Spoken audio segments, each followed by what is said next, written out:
Please listen carefully. Well, hello, universe, and welcome to the Optimist Daily Update. I'm Kristy Jansen.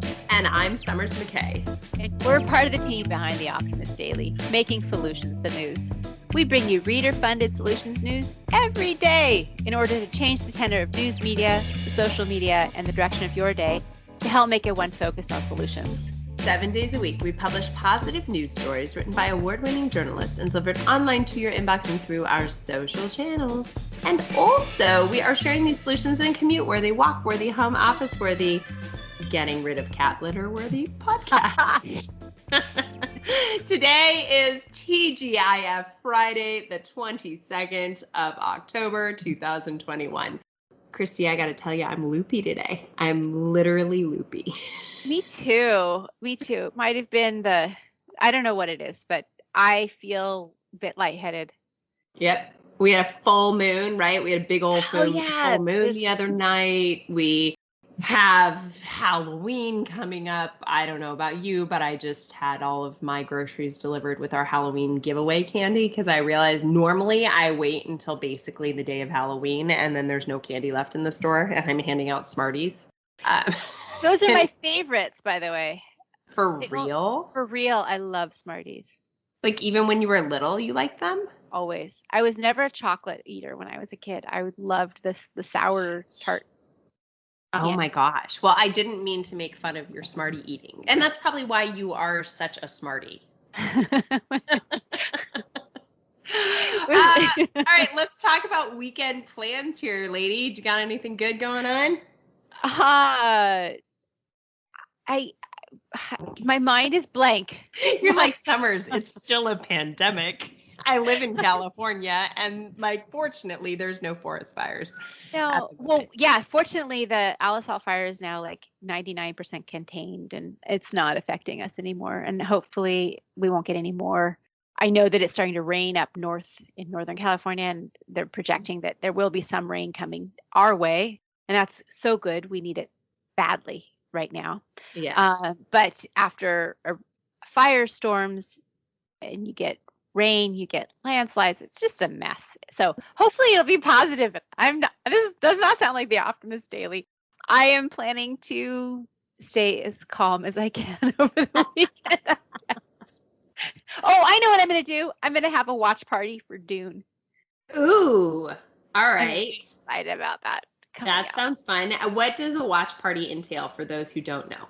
Well, it means inviting a few select friends over, friends or family or anybody who, like me, is really into science fiction, space operas. And we will get together in my living room. It'll probably be 6 people, and we'll watch it together.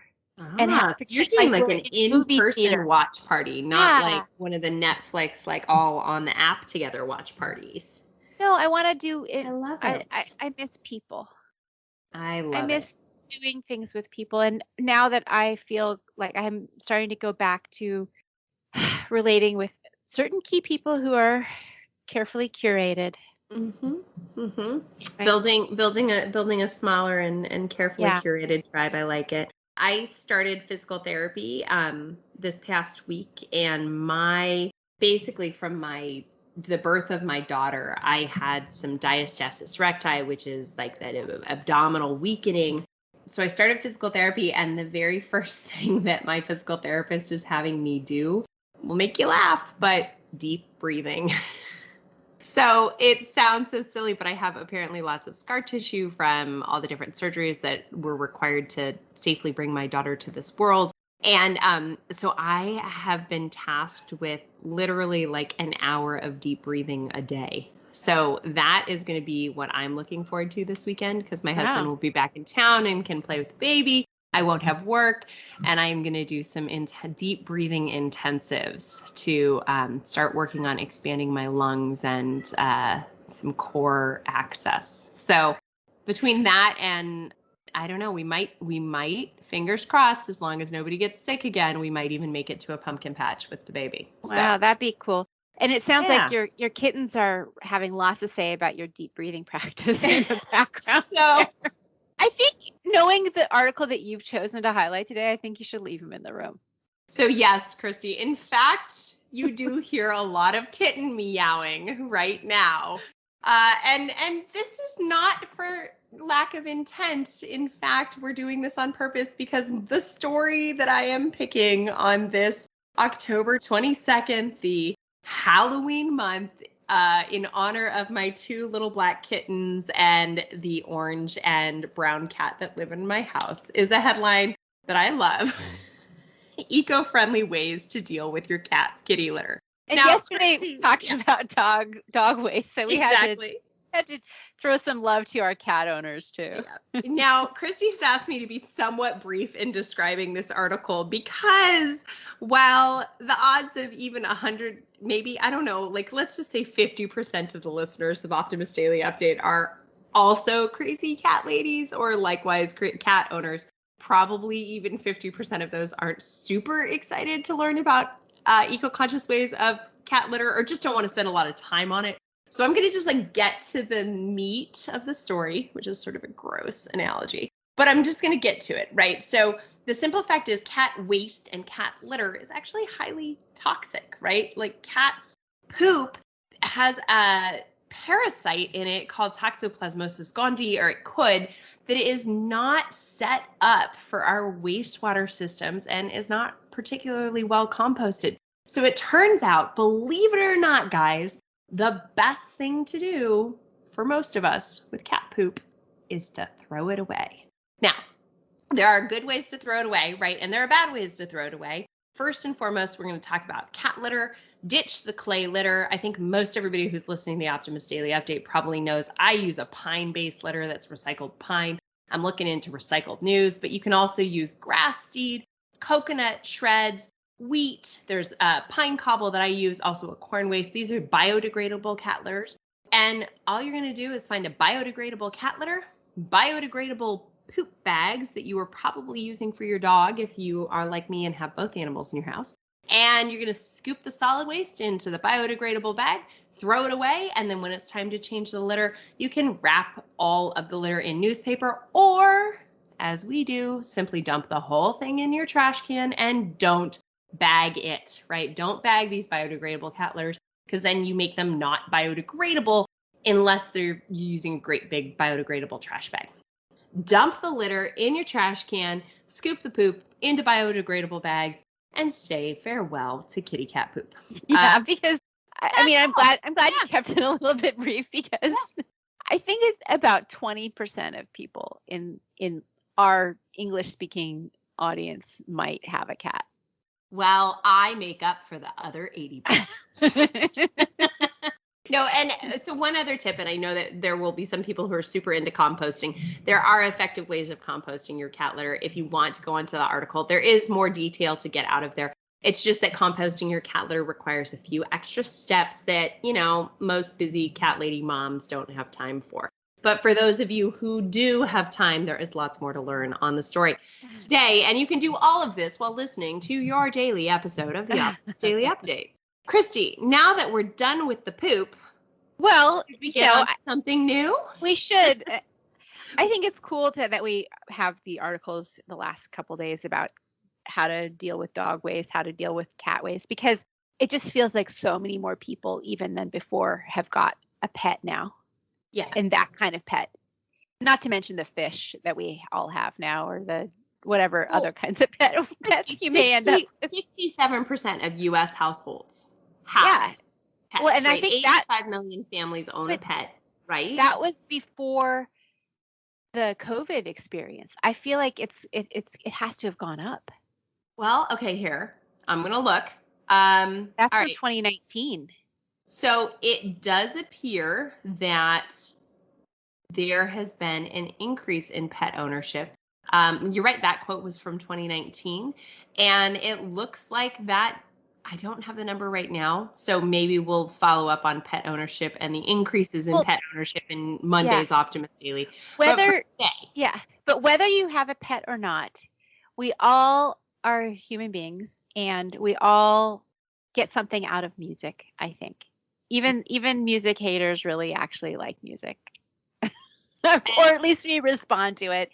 So the article I wanted to feature right now and to talk about. Headline reads, The Scientific Power of Live Music. And this is, I feel like this speaks to me about why I want to have like a watch party for Dune. I want to actually have it in real life. It's like a live music, live Dune. Right. Well, part of it is that I'm really touched by when I listen to music. It can change my mood like almost nothing else. And I think we're all familiar with that sense of wonder, joy that you feel when you hear something that you love. It takes you back in time if it's a song that you listened to when you were a teenager or a kid, and music can help to shift your mood like almost nothing else. Over this period of time of the pandemic, artists offering live stream performances was a way of getting together. In the early when we were really locked down, then people would have like concerts in their front yards and their neighbors could enjoy real music, the concertos off the balconies in Italy by the the violinists who were, or that was just magical. It was just beautiful and it brought you together. And there's something particular about music which really speaks to that ability to connect with other beings. Mm-hmm. And in particular, live music is even more powerful than just music itself. So what is that? This article talks about Alfred Schultz, who's a philosopher who talks about the mutual tuning in that can happen when you experience live music in a crowd, in a group. This is something that's a little different than just listening on your own. And it's been documented that there's something about when you're in a group with other people, and we're all connection machines. That's what human beings are.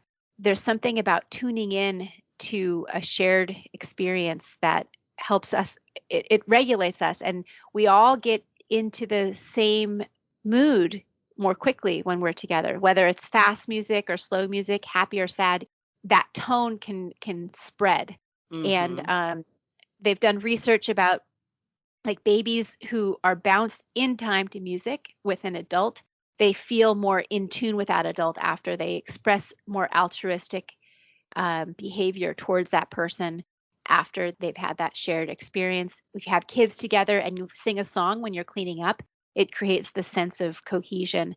And so I just feel like this is making me feel so emotional, this article. Yeah. It's just, I'm moved by it already. Yeah. It's beautiful. But that pleasurable effect that's gained from synchronizing with those around us, and that's why dance also can be very powerful. And it's part of, it's in our DNA, it's in our makeup as human beings, because we are social animals.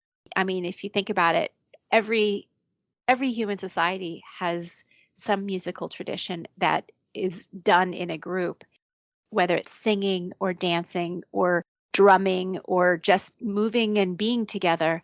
Even if you don't have hearing, even in the deaf community, facial gestures and movements can convey emotions in music performance. And there's that can be that sense of togetherness that grows out of that kind of synchronicity.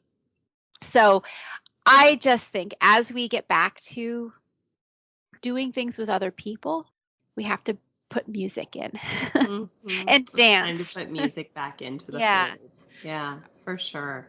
I love that. And I know that we play music all the time around here, and it does make us feel better. And I think that's just a good reminder. Live music, engaging in, music as a community building is so important.